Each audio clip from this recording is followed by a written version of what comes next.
জানে যে কংগ্রেস বা অন্য রাজনৈতিক দল এলে আমার কাছে সমস্যা, তার থেকে বিজেপি থাকলে বরং ভালো। আর বিজেপি জানে যে মমতা বন্দ্যোপাধ্যায় থাকলে ভালো। অতএব এই দুটো রাজনৈতিক দল মানুষকে যে ভয় দেখাচ্ছে তার বিরুদ্ধেই মালদার কংগ্রেসীরা রাস্তায় নেমে বিএলএ 2 করবেন এবং জেনুইন ভোটারের নাম বাদ গেলে তারা রুখে দেবেন। এটাই কংগ্রেসের আইন মানা একটি কমিউনিটি, তারা আইন মানেন, তাই তারা আইন মানছে। আবার দেখুন বিজেপি প্রধান বিচারপতিকে জুতো ছুড়ে দিচ্ছে, তাকেও দেখে জিজ্ঞাসা করে ছেড়ে দেওয়া হচ্ছে। তাহলে বিজেপির সঙ্গে তৃণমূলের কোথায় ফারাক, তৃণমূলের সঙ্গে বিজেপির কোথায় ফারাক? আমাকে বলুন। আরজি করের ঘটনায় যদি দৃষ্টান্তমূলক শাস্তি হতো, রাজ্য পুলিশ, কলকাতা পুলিশ, ইডি, সিবিআই তারা মানুষকে একথা বোঝাতে পারলেন না। তারপরে South Calcutta Law College, Durgapur College, এরপরে আপনি নারী সুরক্ষার কথা যতই কোনো পরিসংখ্যান আসুক, কোন পরিসংখ্যান, এরপরে যদি বলেন কে কি বলছে আমি জানি না, আমার বাড়ির মেয়ে রাতের বেলা বেরো, তাহলে দেশে আইন কোথায়? এটা কি তালিবানের জায়গা না? ভয় পায় এখানকার অন্য দল করলেও, তৃণমূল করলেও কাটলে কংগ্রেসের রক্ত বেরোবে। কারণ এই গনি খানের পরিবার ছাড়া এখানে কোনো মানুষ মিনিমাম একটু দুটো হলেও তিনি উপকৃত। কে গৌড়ে চড়েনি বলুন তো?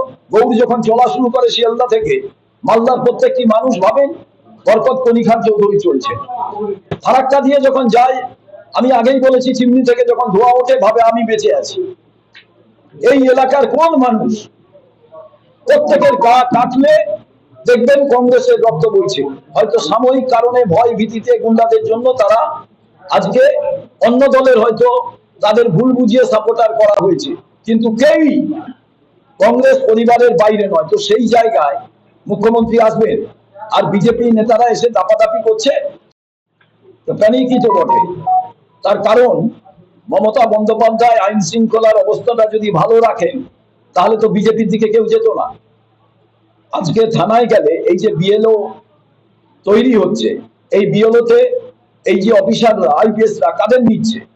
তৃণমূলের যারা হচ্ছে তাদের কর্মচারী সংগঠন সেখান থেকে নাম নিচ্ছে, তারপরে বিজেপি কিছু নামকে ঢুকিয়ে দিচ্ছে। কেন এটা হবে? নিরপেক্ষ লোক কেন থাকবে না?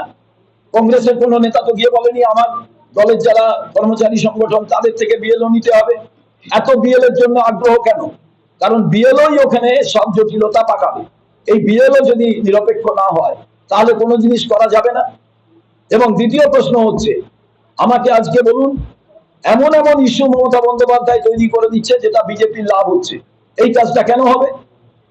এখানে যদি তৃণমূলের গুন্ডা বদমাশরা না মারত আমাদের দলের নেতাকে, তাহলে সেই এলাকার মানুষ কেউ তো ক্ষুব্ধ হয়ে ভাবতে পারেন যে যার সঙ্গে সিকিউরিটি আছে, কারণ বিজেপি নেতাদের সঙ্গে 50 জন করে সিকিউরিটি সেন্ট্রাল ফোর্স, তৃণমূলের ছোট বড় নেতার সঙ্গে 20 জন করে রাজ্যের হচ্ছে পুলিশ সিকিউরিটি দেওয়ার জন্য। আমাদের তো সব নেতার জন্য নেই। কত দু গাড়ি পেছন সামনে, কি আমাদের মেম্বার অফ পার্লামেন্টের পেছনের সামনে দুটো করে হচ্ছে স্কট যায়। আচ্ছা,